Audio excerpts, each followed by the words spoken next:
আসসালামু আলাইকুম। Welcome to এনএসটিস কজি ফুড স্টুডিও। আজকে আমি আপনাদেরকে দেখাবো কর্নফ্লাওয়ার পুডিং বা ultimate moist chocolate cake recipe. এটা খুব সহজে তৈরি করে ফেলা যায় এবং খেতে অনেক ভালো লাগে। এরকম আরও অনেক রেসিপি পেতে আপনারা আমার চ্যানেলটিকে সাবস্ক্রাইব করুন। তো এবার চলুন এই রেসিপিটি দেখে নেওয়া যাক।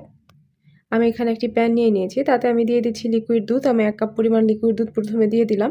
আমি আরও 1 কাপ পরিমাণ লিকুইড দুধ এখানে যোগ করে দিচ্ছি। আমি এখানে মোট 3 কাপ পরিমাণ লিকুইড দুধ ব্যবহার করেছি। আমি মোট 3 কাপ পরিমাণ এখানে দিয়ে দিলাম। তারপর আমি এখানে দিয়ে দিচ্ছি 1 কাপ পরিমাণ পানি। এটা রুম টেম্পারেচারে ছিল। আমি এখানে উষ্ণ পানি নিয়ে নিয়েছি, নরমাল পানি। আমি দিয়ে দিচ্ছি 1 কাপ পরিমাণ সুগার পাউডার বা চিনির গুঁড়া। আমি এটা এখানে দিয়ে দিয়েছি। আপনি আইসিং সুগার ব্যবহার করতে পারেন। আমি তারপর এখানে দিয়ে দিব 1/2 কাপ পরিমাণ কর্নফ্লাওয়ার। আমি এবারে দিয়ে দিব 1/3 কাপ পরিমাণ কোকোয়া পাউডার। আমি এখানে কোকোয়া পাউডারটা দিয়ে দিচ্ছি।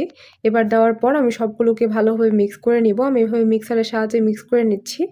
এখানে হ্যান্ড মিক্সারের সাহায্যে মিক্স করে নিচ্ছি। এভাবে এটা মিক্স করতে একটু সময় লাগবে।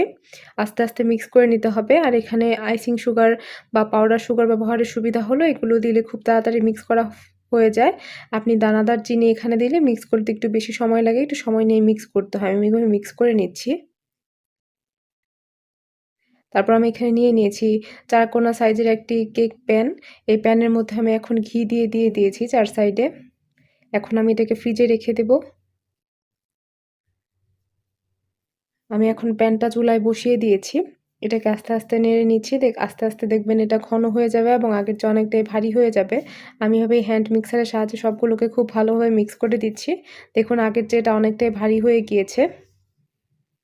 এখন আমি দিয়ে দিচ্ছি চকলেট। আমি চকলেট বার গ্রেটারের সাহায্যে গ্রেট করে নিয়েছিলাম। এটা এখানে দিয়ে দিলাম। আমি এখানে 1/4 কাপ পরিমাণ চকলেট নিয়ে নিয়েছি। আপনি আপনার পরিমাণ মতো বা আপনার পছন্দ মতো এখানে যোগ করে নিবেন চকলেটের পরিমাণটা। আমি সবগুলো দেওয়ার পর খুব ভালোভাবে এগুলো মিক্স করে নিচ্ছি। এখানে একটু অনবরত নেড়ে নিতে হবে, কারণ এখানে কর্নফ্লাওয়ার দেওয়া হয়েছে, এটা প্যানের সাথে লেগে যেতে পারে। এজন্য এটাকে নাড়া থামানো যাবে না, ধৈর্য সহকারে একটু পরপর নেড়ে নিতে হবে যাতে এটা প্যানের সাথে লেগে না যায়।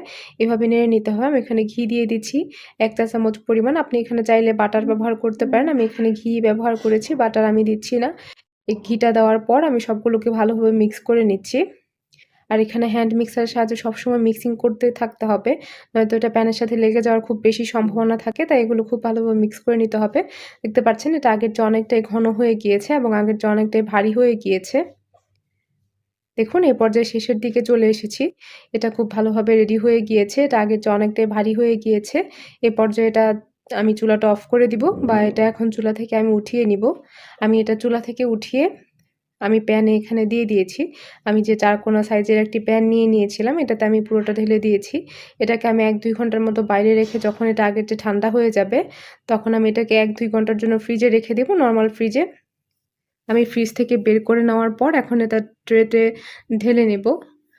আমি একটা ট্রে নিয়ে নিয়েছি এবং এটা এখন ঢেলে দিচ্ছি এভাবে। এটার 4 সাইডে আমি একটু ছুরি দিয়ে করে নিয়েছিলাম যাতে এটা লেগে না থাকে। দেখুন আমি এটা ট্রে থেকে তুলে নিয়েছি এভাবে। এখন আপনার পছন্দ অনুযায়ী আপনি এটাকে কেটে নেবেন। দেখুন উপরের দিকটা কতটা পারফেক্ট হয়েছে। আমি ছুরির সাহায্যে একটি কেটে নিয়েছি 1 পিস।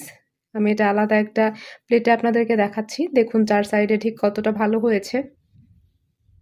এরকম আরও অনেক রেসিপি পেতে আপনারা আমার চ্যানেলটিকে সাবস্ক্রাইব করুন। আল্লাহ হাফেজ।